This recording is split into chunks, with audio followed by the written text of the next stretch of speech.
Hello everyone and welcome to today's Cambridge University Press ELT webinar. I'm really pleased to welcome back as today's presenter Adrian Doff. I'm sure many of you will remember Adrian's webinar from last year on developing student speaking skills. But if you missed that one, you can find the recording on our blog and we'll share the link for that in the chat box a little later. Adrian is the co-author of Cambridge English Empower and has worked as a teacher and teacher trainer in Finland, Yugoslavia, Britain, Lebanon and Egypt. He's co-author of Meanings into Words and the Language in Use series, author of the teacher training course Teach English, series editor of Cambridge Skills for Fluency series, and co-author of Listening 1, 2 and 4 in that series. And he's also one of the authors of English Unlimited. He's currently living in Germany and working as a freelance writer and teacher trainer. So, over to you, Adrian. Hello, thank you, Alistair, and thank you, excuse me, thank you everybody for tuning into this webinar from so many different countries in the world, I see. I'm speaking to you, as Alistair said, I'm living in Germany, and I'm speaking to you from Munich in Germany on a rather chilly afternoon. And in this webinar, we are going to focus on elementary learners, so A1 and A2 levels, and we're going to look at some ways in which we can make learning simpler for students at that level. And I'll be looking at three main areas in this webinar. First of all, teaching vocabulary, and then we'll look at reading and introducing vocabulary through reading, and then finally we will look at listening at elementary levels. So let's start off by looking at vocabulary and ways of learning and practicing and acquiring new vocabulary. And just to focus on this, I'd like to start off by telling you about not an experience with English learning, but an experience with Spanish learning that I had recently. I decided to learn Spanish. I don't speak Spanish, so I decided to go on a course of evening classes to learn Spanish. The reason was my daughter is living in Central America at the moment, so I thought it would be useful to learn some Spanish to go and visit her. So I was in an A1 class, and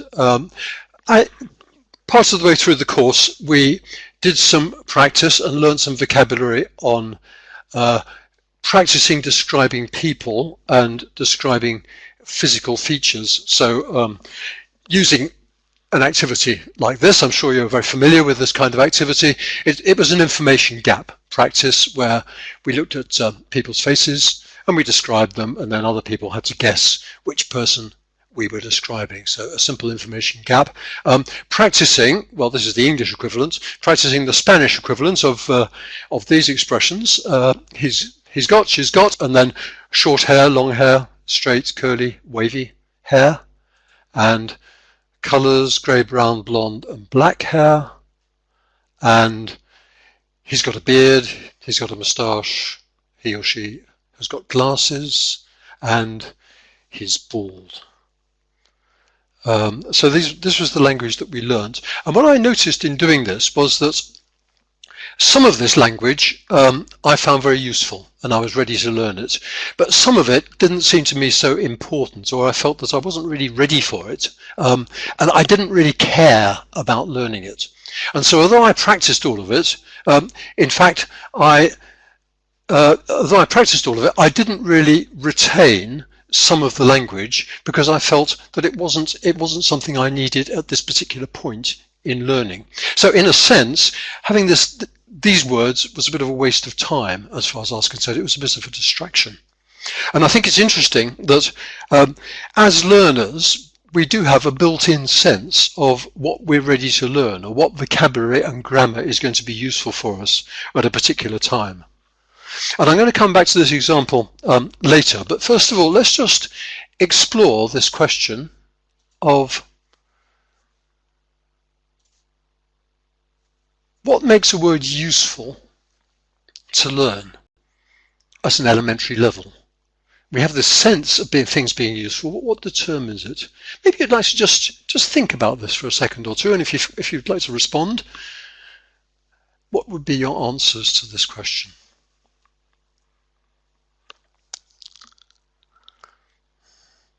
Okay, some people suggested frequency and whether it's useful in communication and perhaps the context. Yeah, easy to remember. A lot of different responses here. Relevant to your everyday life, high frequency again, and use, and being able to use it straight away. I think that's an interesting idea. Functional language useful. Quite a lot of you talking about whether it's useful or not, or whether it's high frequency or not. Okay, and perhaps easy to remember, which might depend on these other factors. Okay, this is my own list, which is not comprehensive, but it picks up, I think, on some of the points that you have made. I think the first thing really is frequency. I mean, probably we would think, well, the most frequent words are going to be the most useful at a low level. And here are some examples. Words like in and can, which are very high frequency words. Generic words like fruit. Words which we commonly use in everyday life. This links in with the idea of functions as well. Words like friend. Also, and I think perhaps more important than just frequency, is the idea of range. In other words, words which can be used in a number of different contexts, and some of you have mentioned the idea of context. So, for example, cold seems to be a useful word because I can use it to talk about the weather, I can use it to talk about how I feel, I can use it to talk about my food, and so on. Similarly, glass we can use in many different contexts, so these seem to be useful words. And perhaps even more important than that is whether the word can be used in lots of collocations. So, for example, have is a very high frequency word itself, but it also can be used, it can collocate with many other expressions, such as like you have a shower, you have a walk, you have fun, you have a good time, you have a party, and so on. And the same applies to go. And also words like room. You have a classroom, and a sitting room, and a bedroom, and so on. So these are words which combine very well with other words, and I think that makes them useful as well.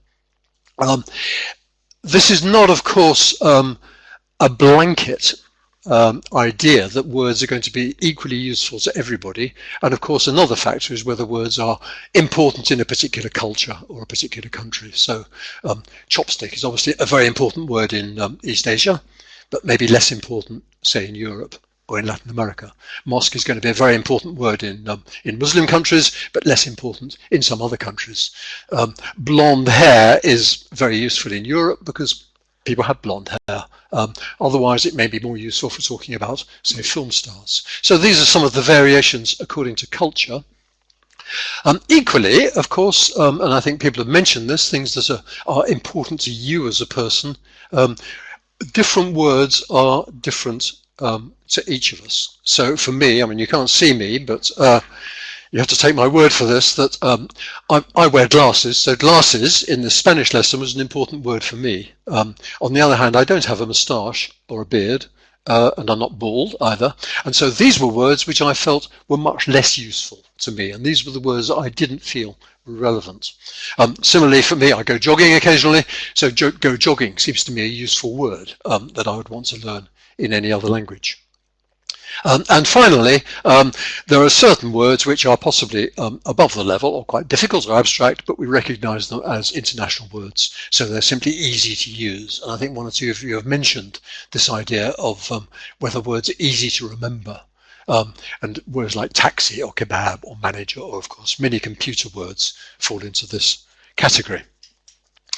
So this is a kind of overview of what we mean by useful. And as we've said, I think we have a kind of sense, both as learners and also of teachers, of what words are useful at lower levels. But is there a more objective way to decide what words would be suitable to learn at a particular level, and particularly at lower levels? And the answer to this is, well, yes, there is. There is a tool, which is the English profile, which I'm sure many of you know about. This is the Cambridge English profile. There are two parts to it. One part is grammar, and another part is vocabulary. And I will just be talking about the vocabulary part. I'm sure many of you are familiar with it, but for those who aren't familiar with it, I'll just briefly describe what it is. The English vocabulary profile gives information about the way words are used at different levels. and it is a source of information which is based on a corpus, a database of samples of learners' language, which is called the Cambridge Learner Corpus. So thousands of examples of English that learners use, mainly taken from exams and interviews, has been collected together, and from this is collected information about what words and phrases are typically used at different levels. So what words and phrases, what lexis do learners tend to use at A1 level, at B1 level, at C2 level, and so on. And you can access this, and it's a very good source of information about what words are used at what level. So for example, here is just an example from it, of what it looks like. If you look up the word cold, which you mentioned earlier, this is the information it gives you, and you can see that cold as a basic adjective to talk about temperature is an A1 word, so very common at that level. Cold to talk about illnesses, I've got a cold, is at A2 level. Cold in the sense of unfriendly, a cold person, is a B1 level word used by learners at that level typically. And then you can see that more idiomatic expressions like in cold blood, make your blood run cold, are used at a much higher level and are much less frequent.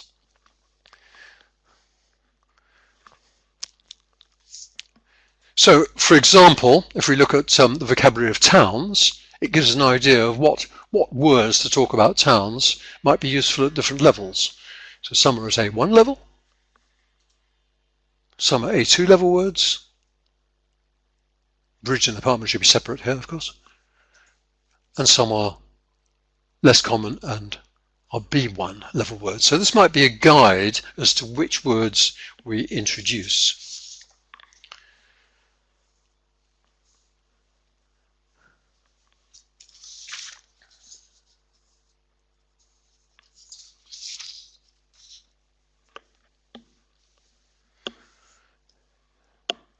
Excuse me just a second. The idea underlying this, which may have occurred to you, is the idea, especially from Stephen Krashen, of ways in which we acquire language, which is the idea of comprehensible input. And he represented this with a formula which is very well known, which is called I+1, which means, well, the I is the learner's interlanguage. In other words, the point where the learner is at the moment, the language the learner already knows. And what he says is that acquisition is most effective when we acquire language which is just above the level that we're already at. And so this is why it's represented as I+1. It's just beyond what we know already.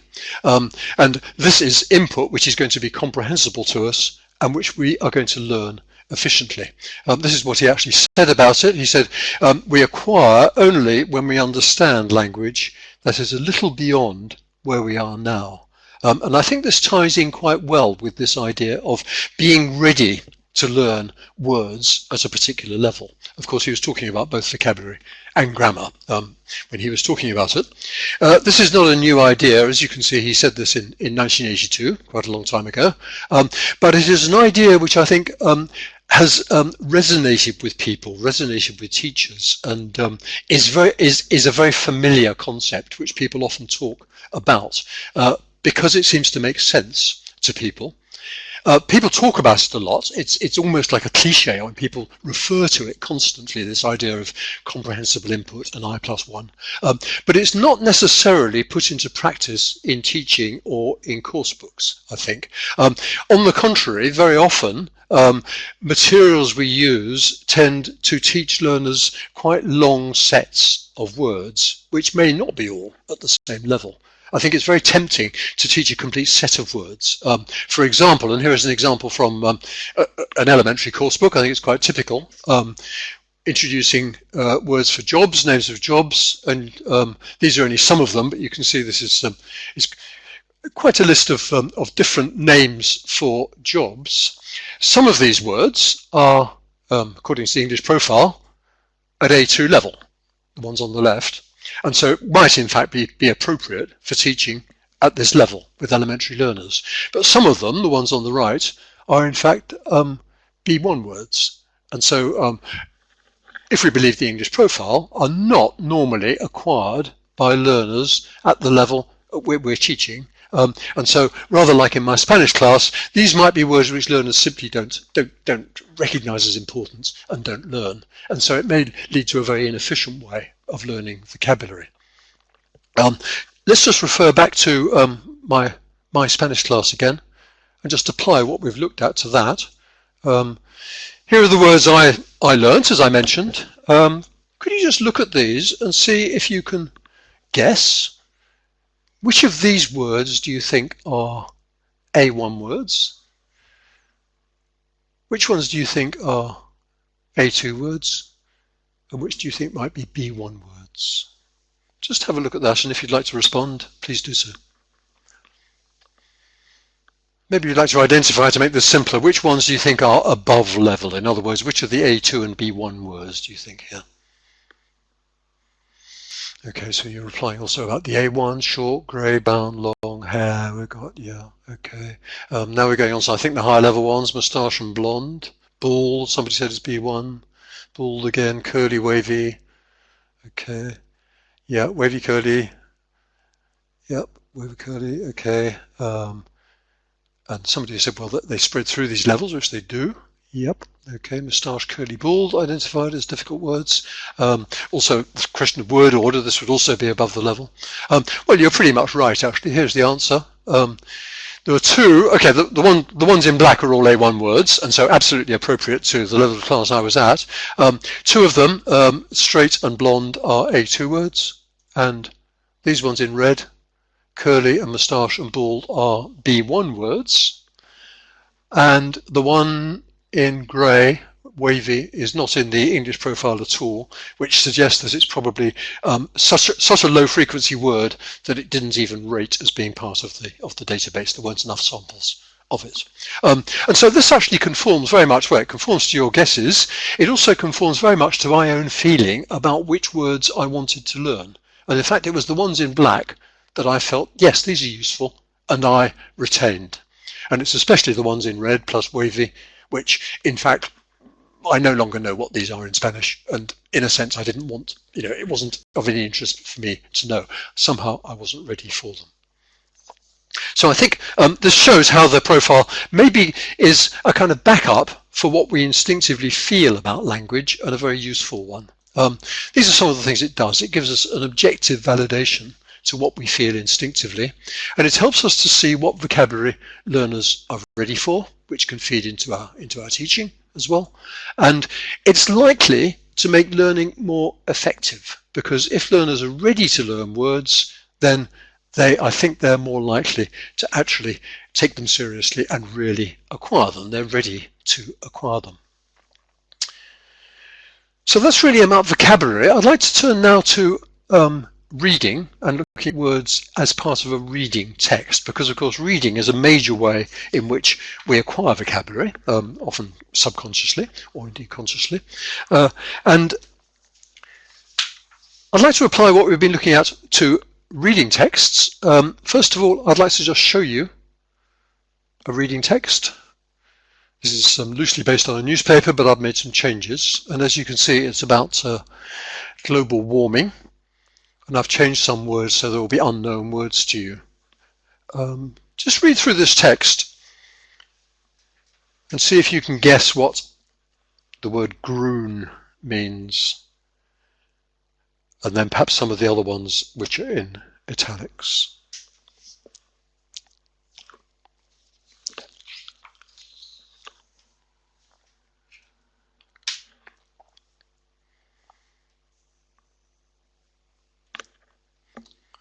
Okay, declining. For grooning, we've got rising, challenging, rising, increasing, raising. Yeah, okay. And what about evendition? What do you think evendition might mean? Okay, increasing. Okay, I think we're still on grooning here. Move on to evendition. No idea. Okay. All right. Level, maybe. Okay. Okay, stable, equilibrium. Okay.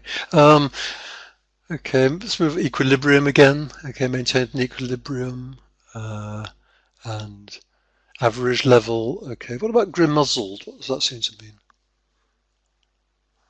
Okay. Stable condition, balance, just an 11 condition. Okay, covered. Okay, impacted. Replenished, frozen, covered again. Okay. Insulated, yeah, okay, so maybe it's to do with covering or replenishing.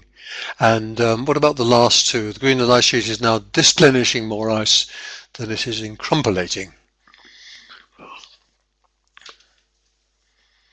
Okay, it's losing more than it's gaining.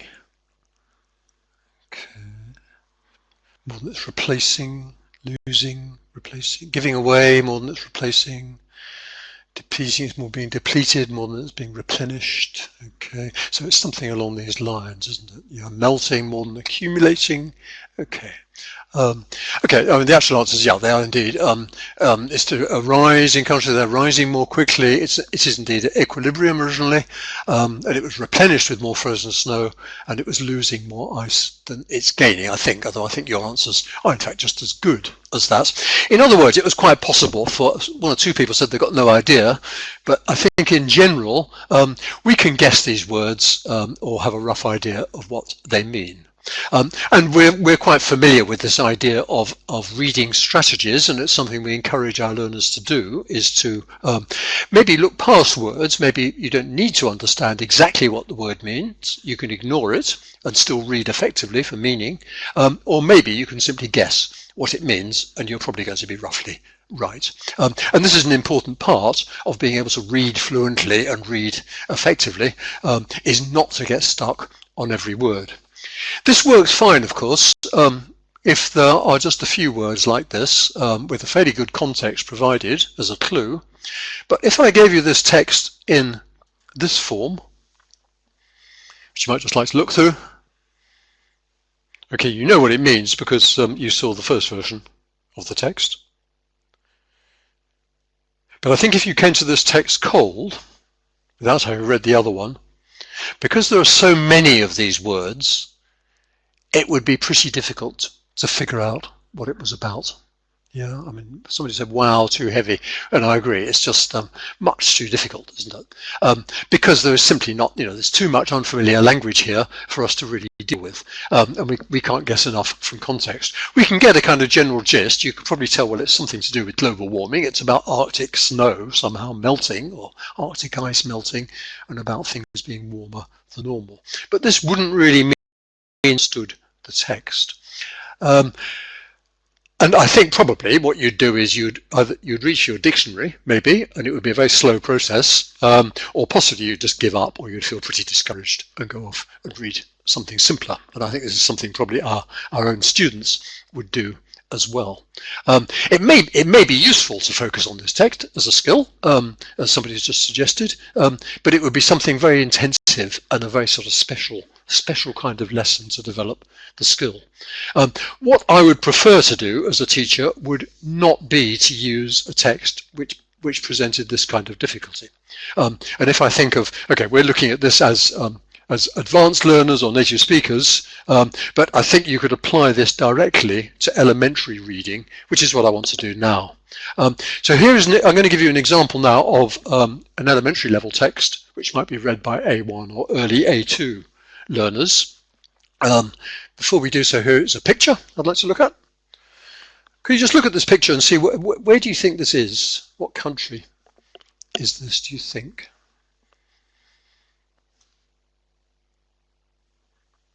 Okay, England, Germany, UK. Nice picture, yeah, I agree. Chester, England, yeah, okay. This is these timbered houses, these Tudor houses, North Germany, North Europe.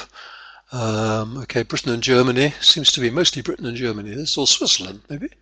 Okay, UK, Switzerland, France, yeah.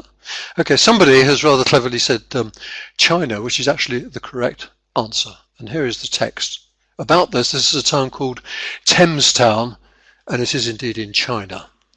So just read this quickly. to find out about it.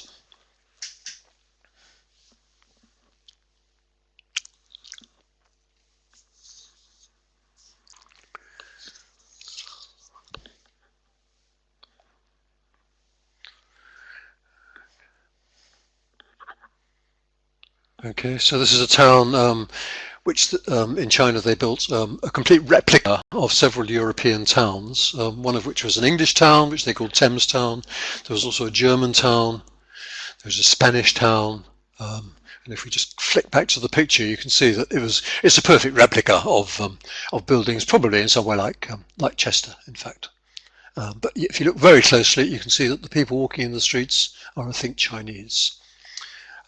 So this is a text about it. This is adapted from a newspaper article, and of course this is a text at our level. But if I attempted to use this text with lower level learners, it would have the same kind of hopelessness as the second version of the Antarctica text that I showed you.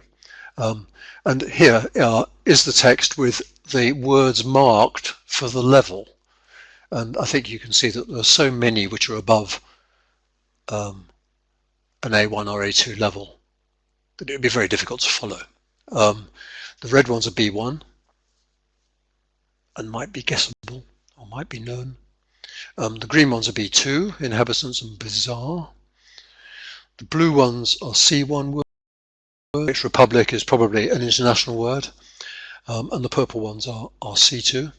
And the ones in orange are, again, they weren't actually in the English vocabulary profile at all, probably again because they're so rarely used that they didn't feature in the sample at all. Obviously, some of them might be guessable if you have cultural knowledge.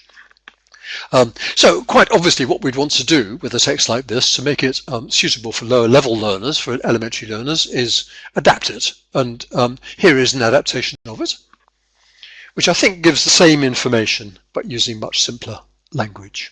So I'll just read this out actually. Thames Town is an unusual English town. There's a town square with beautiful buildings.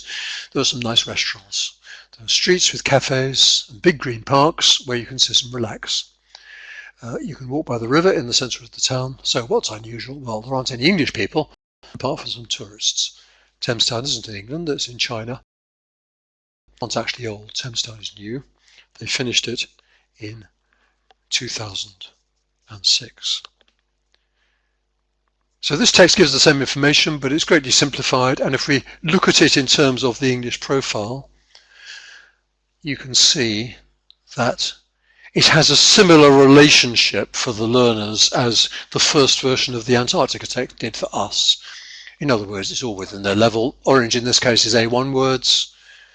Everything else is A1 as well, but I only marked in the kind of key lexical words here. Several of the words are A2. So we might expect, well, some of these would be known, some not. And some of them, a few of them, are red, which we would expect to be above their level, but quite guessable from the context.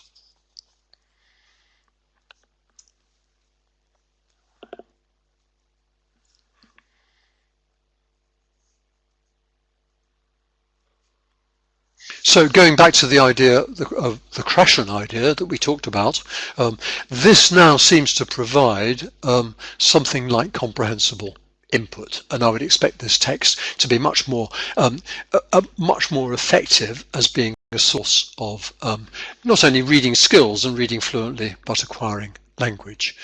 These are some of the advantages of it, or this is why it's important, I think. It's this idea of language acquisition, that it's a text at a level where I think learners can efficiently acquire language. It's also probably better for reading skills. I mean, I'm not suggesting that we should never give learners more demanding texts. I think sometimes this is a useful thing to do.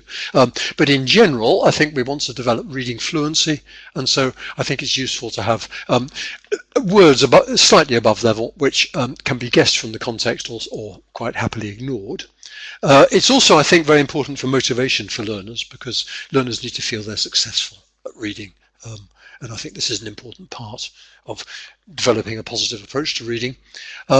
It also, I think, is important for the teacher's management skills in class. If we're reading in a lesson, I'm sure you all have experience of this, of texts where students simply get bogged down. They want to look up words in dictionaries. Some students read much more quickly than others. Some read very slowly. They end up never actually understanding the text. It's a very unsatisfactory situation.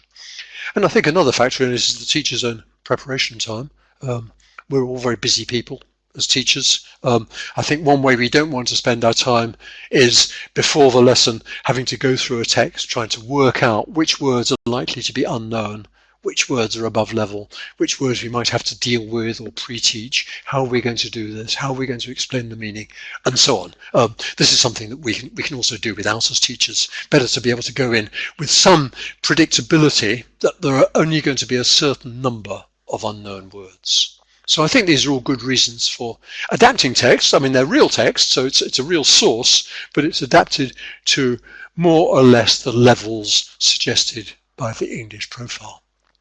Okay, somebody has asked how we pre-teach vocabulary, which I think is a slightly different question, but I think with this text, just to flick back to it, if I can. Oh, okay. Yeah. There wouldn't be a lot I would need to pre-teach, and so I could focus probably on maybe a couple of words like buildings, I think, and maybe check square, buildings, and tourists, because I think these might be new words, or possibly that these come out of the text. But I think it wouldn't be a major issue of having to get lots of vocabulary out of the way, so I could concentrate on the reading. Okay, so I think what we've looked at now is still on vocabulary, but introducing vocabulary through reading and the idea of scaling reading down as defined and as helped by the English vocabulary profiles specifications. I'd like to move now to a slightly different topic, which is the topic of listening. And we're going to look now at how we might deal with listening at lower levels, at elementary levels.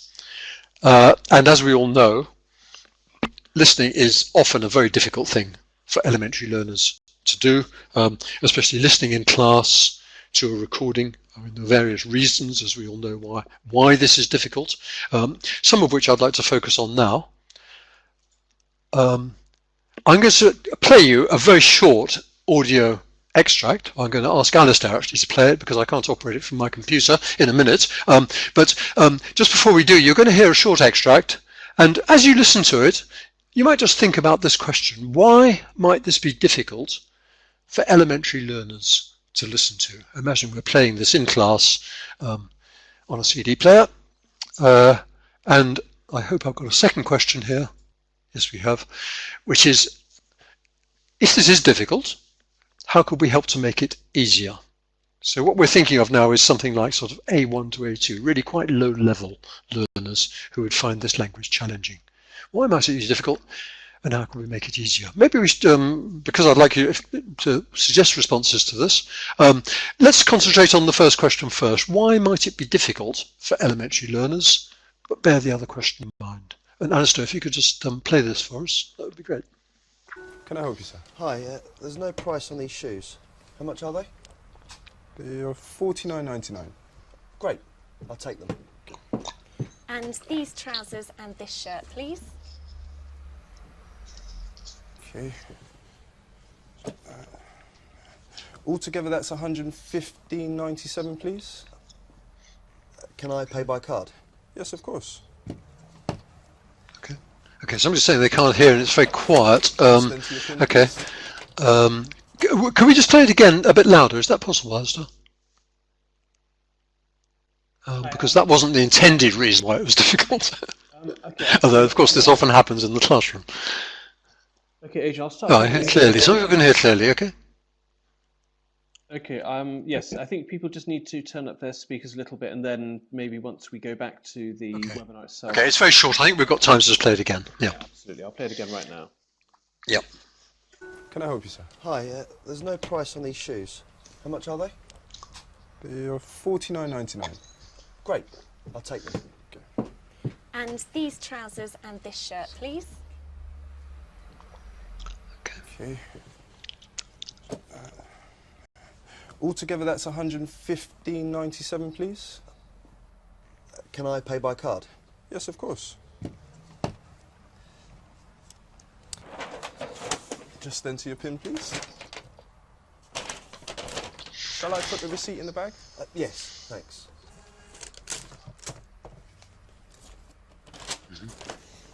There you go, sir. Thank you. Take care now. Okay. Okay, I didn't respond to you, but I've been looking at your responses, and I think you've covered quite a lot of important areas. One area you've covered in your responses has been that it would need more preparation, that you're suddenly thrown into this, you don't really know what the context is, and I think that makes it very difficult. And so there are things we could do before the listening to help, possibly using visuals.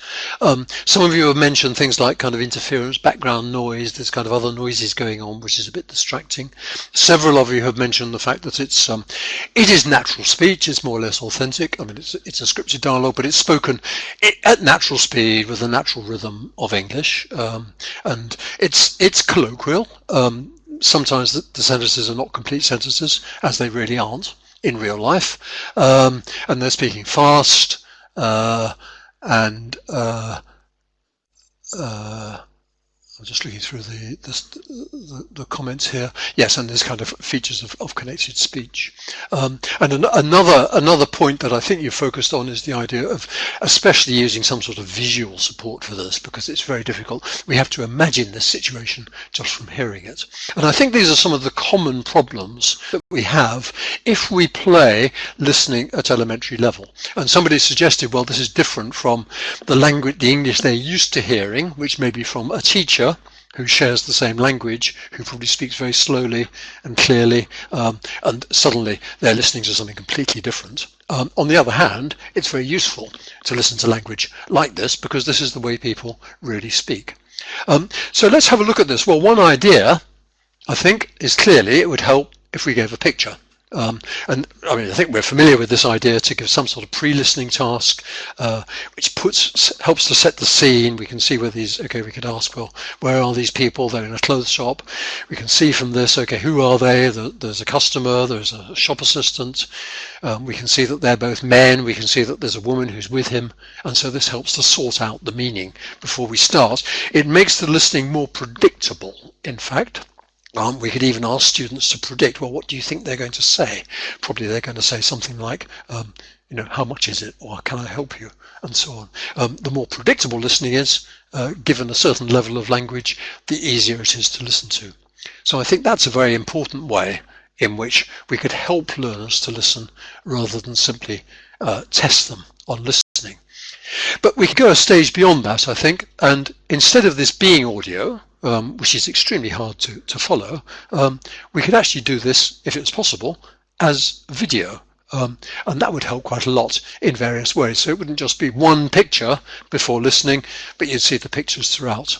I'm now going to play you an example of the same thing, but this time you're going to see it as video. Alistair, if you could give us this. Okay, this is the actual video clip. Can I help you, sir? Hi, Can I help you, sir? Hi, there's no price on these shoes.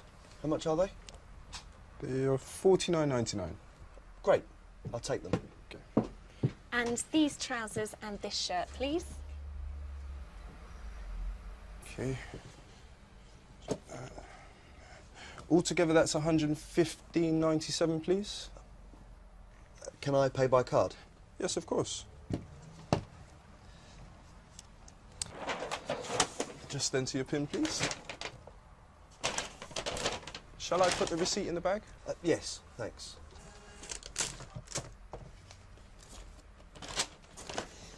There you go, sir. Thank you. Take care now. So this was the actual video. Let's just think about, well, how did this help? How was this easier? Some people already started saying this. Somebody's commented that it's a bossy wife or girlfriend. In fact, it's a friend of the person. Okay, it's much better. Okay, you could ask questions as well on the pictures, of course.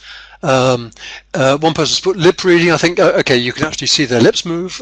So this is one way in which it's very similar, or much more similar, to the way we listen in real life. And we don't need extra visuals. We've got visual clues there. Somebody suggested possibly showing a transcript, which would make it even easier. But I think an important point is what Olga has suggested here, that the context is much clearer. Because we've got this visual information, we can see exactly where they are, what kind of shop it is. We can see the relationship between the speakers. And this somebody suggested before that men mumble and they sound similar, so we couldn't distinguish their voices. But when you see it as video, of course, you can quite easily see who is speaking at which particular point.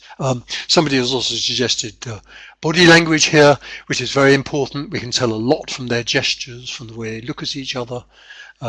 And this also helps us to make predictions as well about what they're going to say next.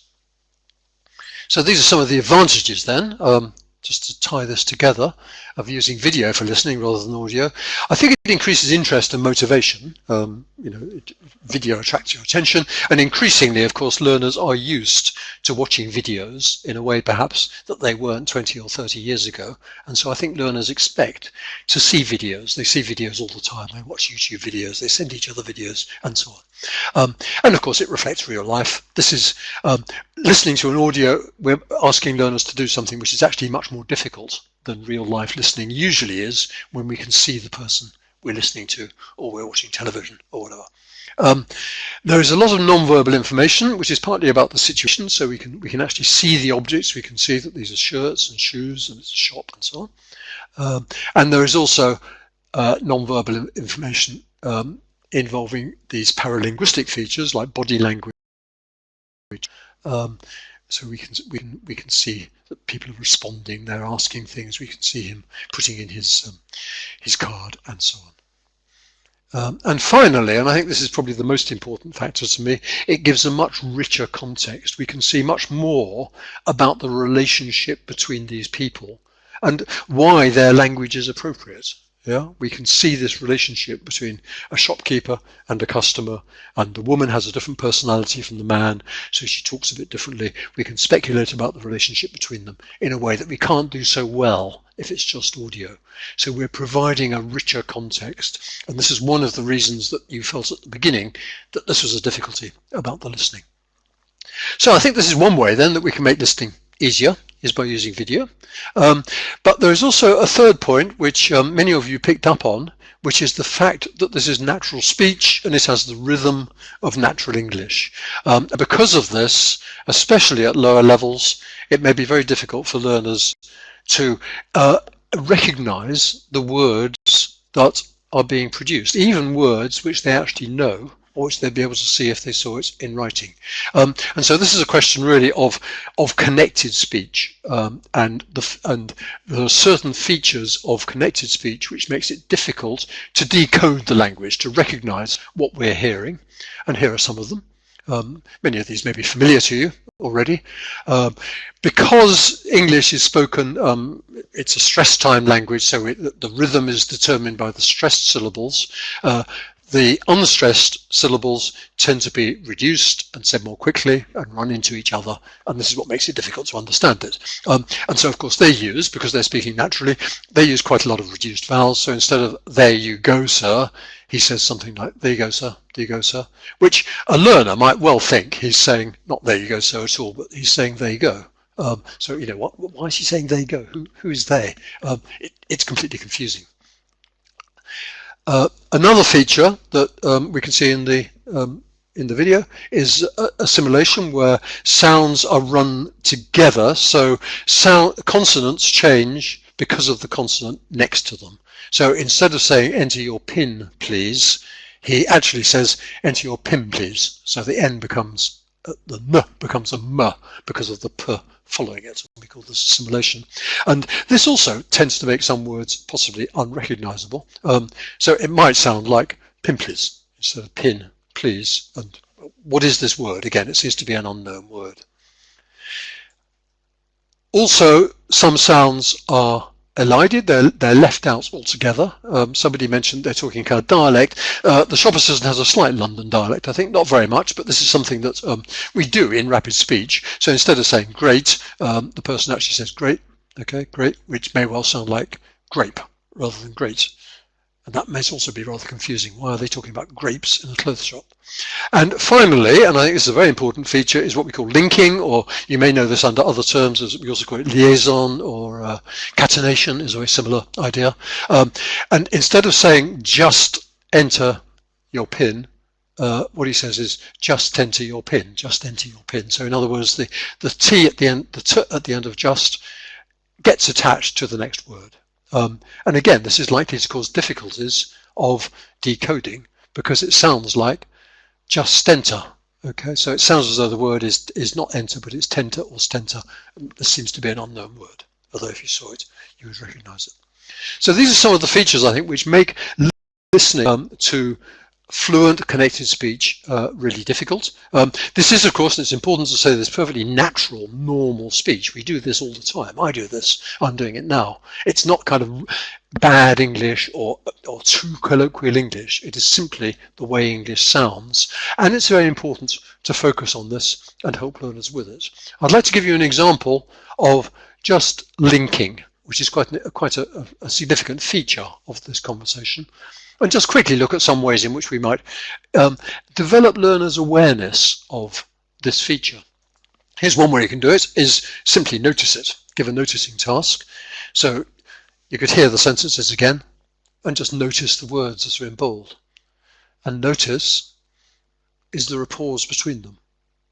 Okay, some of these are from the shop assistant, some are from other parts of the episode. Okay, so the shop assistant says, "Can I help you?" Another part of the dialogue, somebody said, "What size are you?" The man tries on some clothes and he said, "Can I try them on?" In this excerpt you saw, he asked, "How much are they?" And the shop assistant in another part says, "The fitting rooms are over there." Okay, so all these words are run together. The answer is no, there is no pause between them. So just getting students to notice this fact. And then just showing actually what the process is. So can I becomes can I, size are, them on, much are. And then the last one is what we call an intrusive R. The R comes in there. So it's not R over, but R over. This may be really difficult for speakers of languages where this process doesn't happen. For example, I'm living in Germany. In German, words are very clearly divided, and this is a problem, therefore, for German learners. And then one thing you could do is do some very quick practice and play around with this. So we could actually get students to have two-line conversations where one learner uses one of these expressions and the other learner replies. So the learner actually tries to say, not "Can I help you?" but "Can I help you?" The purpose of this, and this is a very important thing I think, is not to get the learners to use this kind of linking, because I don't think that's necessary. I don't think it matters at all whether an elementary learner says "can I" or whether he or she says "can I." If they can say "can I," that's great, but if they can't, it doesn't matter. But what is important is they recognize this feature so that it helps them to understand. So we're talking very much about listening here, but I think playing around with the language is a way of noticing it, and it also helps with listening. So these are some ways that we've looked at fairly quickly of ways in which we can make listening easier at an elementary level and take away some of the anxiety that learners feel about it, I think, as well. One is to make the listening more active, okay, by using pictures, by getting learners to guess, to predict, because the more actively we listen, the more successful our listening is. Helping learners to predict, especially. People mention pre-listening tasks, using pictures, guessing what's going to happen next. You can stop the recording, ask learners, what do you think he's going to say next, and so on. Using video where possible rather than audio recording, so that we have these extra clues to meaning and to the situation and relationships, and help with what we call decoding connected speech. In other words, recognizing the words we hear, which we may know, but which we may not realize the person is saying.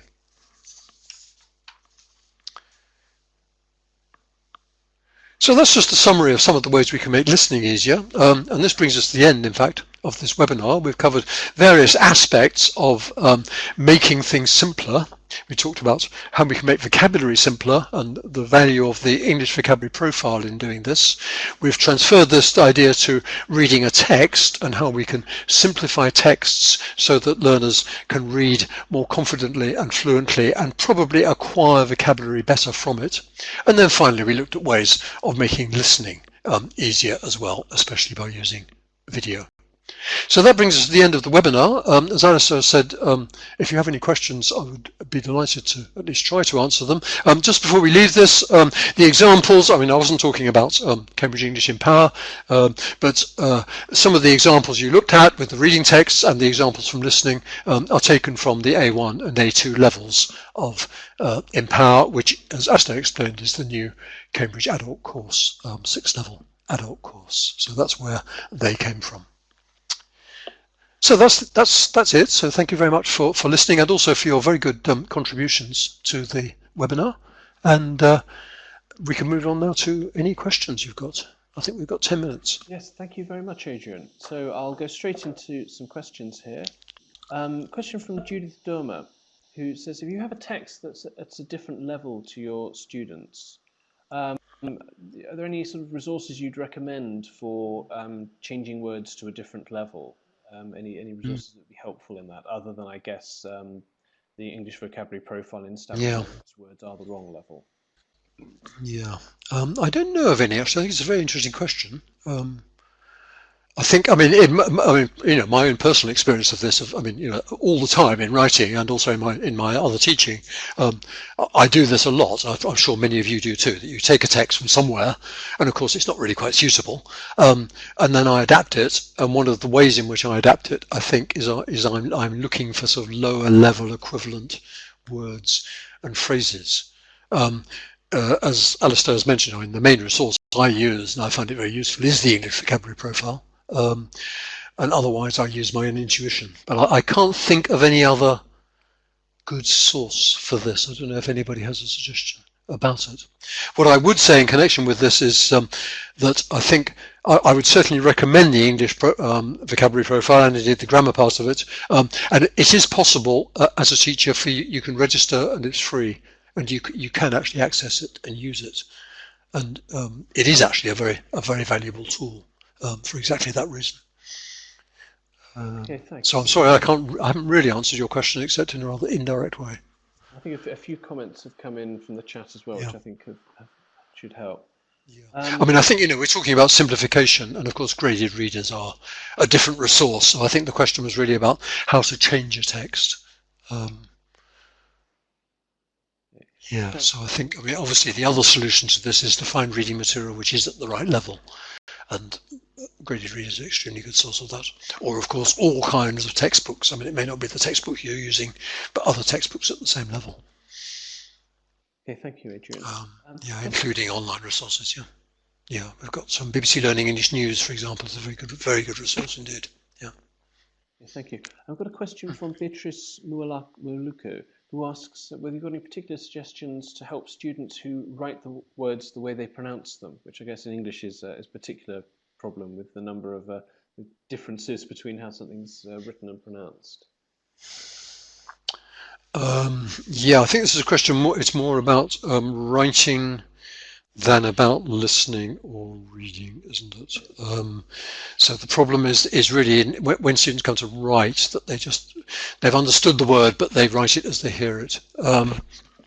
I think what I would think of as the best, apart from obvious solutions, are things like, of course, correction, and probably not on the spot correction, but delayed correction. So in other words, collecting your learners' typical spelling problems and focusing on them together, which is a way of doing it, more anonymously, and a way in which you can focus on it more. I've never been very keen on simply correcting what people have written. I think students don't take much notice of it usually, but I think that might be a way to focus on it.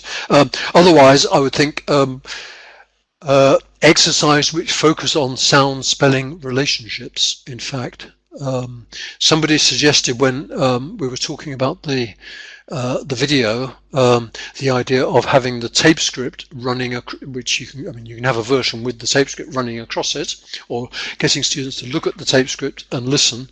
I think this is valuable. I would use this with caution because I think I would want to get them to watch and listen first. Otherwise, they're not really listening, they're reading. So I think I'll get them to watch and listen first, but then at a later stage, or if they really didn't get it, then I think it is useful to have a chance to look at the tape script. And I think that's a point where you could focus on the way words sound and the way they're spelt. So perhaps that would be a way of dealing with this as well. Okay, thanks, Adrian. Good question now from Rizwan Abari, who mentions that using video lessons instead of simply audio for elementary level learners is undoubtedly of great help. Should the same kind of format be used for assessing their listening skills in exams, do you think? Or should teachers use only audio format in exams after providing learners with adequate listening practice using audio and video together? Very, very good question. I mean, I would think ideally I would assess, especially if I've been using video, I would assess them using video, because it seems to be, I mean, it's in a way unfair to assess them using audio. I think it's a difficult question to answer because I think it depends what kind of assessment we're talking here. I think probably the question was about sort of your own assessment as a teacher or your own assessment as an institution. And I think then the answer would be to try and reflect as much as possible what it is we've been practicing and doing. So if it has been mainly video, I would assess it through video. Obviously, if the question is about some kind of external exam or testing system, such as the Cambridge exam, then you're stuck with whatever is provided by the exam. Okay, thanks. So I think ideally, yes, I would say video. Okay, thanks. We've had a couple of questions coming in about stressed and unstressed syllables, intrusive sounds, and particularly on sort of connected speech features. Where would can you recommend any resources for dealing with those?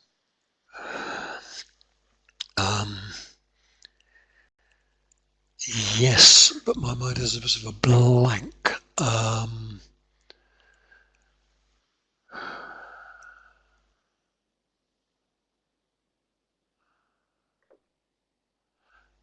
I think there are books by Adrian Underhill. I mean, he has written a lot of very useful, pronunciation books, which I think focus on those. Although the actual names of them escape me, or maybe somebody other knows about them.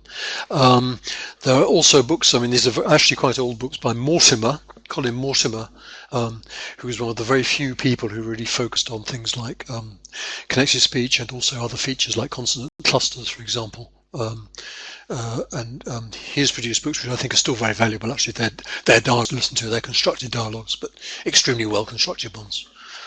Those are the two books that come to mind about them, but I'm sure there are many others. And I think there are online materials, but somebody has just some samples available on the website of Empower. I mean, in fact, in writing Empower, this is also a resource because all the way through Empower, this was a feature we focused on very strongly, was exactly these features of connected speech. And reduced vowels, contractions, linking, stress and rhythm, sentence stress, what happens in unstressed syllables, and so on. So I think this Empower website is maybe also a good resource that somebody has just mentioned. Okay, thanks. Final question from Eleni Veku, who asks what you'd recommend as the best way of teaching new words, new vocabulary from a text. Yeah, it's a big question to which I can give a very small answer, I think. I think, well, I mean, there are various ways. I mean, I think it's important to sort out whether the words are sort of really important words that you really want learners to then acquire as part of their active vocabulary and focus on. And I think, this links in with what I said. I mean, if the text is selected and simplified enough, then many of the words will be like that. And I think there are two main ways of doing it. One is to pre-teach some words, which has the advantage that it maybe gets them out of the way in reading. It has the disadvantage that it maybe reduces the learner's chance to guess them from the context. So I would do this only with words which I would think would be really problematic or really tricky, or that they wouldn't be able to guess. I think another very good way of dealing with words is actually probably much better after the reading.